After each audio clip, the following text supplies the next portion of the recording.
And breaking news in the budget battle at City Hall. Protesters demanding cuts to the NYPD pack Lower Manhattan as we enter the 11th hour before a final vote is due. Good evening. I'm Maurice Dubois. And I'm Christine Johnson. The mayor says that his budget responded to demands of police reform while still keeping the city safe. CBS 2's Bauman live in Lower Manhattan with the latest. Allie. Well, Maurice and Christine, for weeks protesters have been demanding the city cut the NYPD's budget and reinvest in communities. The mayor has presented this budget agreement like a win for police reformers, but the protesters out here say that's a gimmick, not real change. Tensions rise outside City Hall. Protesters taking over the intersection Tuesday night, still waiting for the city council to vote on the 2021 budget, expected to be a done deal. We understand the difference between defunding the police and accounting tricks.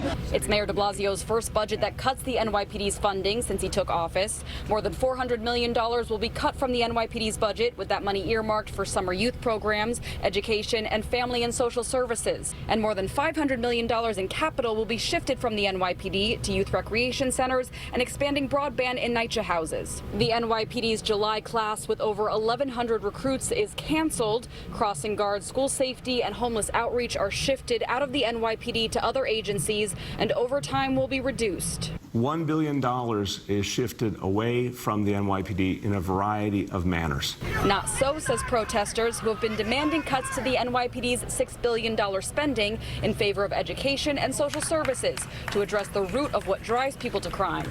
They say moving budget lines to different agencies is creative accounting, not real cuts. The council speaker addressed members before the vote. I am proud of the changes that we secured, especially given the challenges we faced, given the $9 billion revenue shortfall.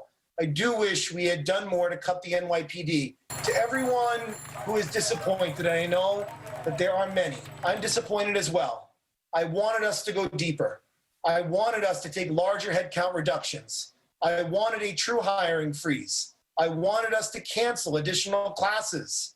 But this is a budget process that involves the mayor, who would not budge on these items. The cuts come amid a recent spike in crime. According to a new Siena poll, New Yorkers 60 to 30% opposed to funding the police. The same poll asked, do you feel more or less secure when you see a police officer? 51% of white respondents said more secure, compared to just 13% of black respondents. The safest communities across this state have the least amount of police, and that should indicate something very clear to us, because those same communities also have the most amount of resources. And that ultimately, those investments are what make those communities safe. At this hour, there are still thousands of people here, and a group has just broken off to march to the council speaker's house.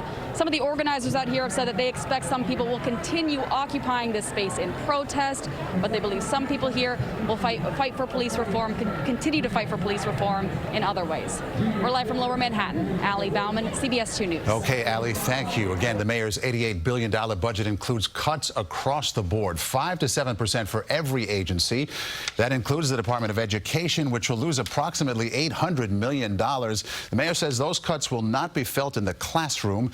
The budget also includes $1 billion in labor savings, with 22,000 layoffs this fall still on the table.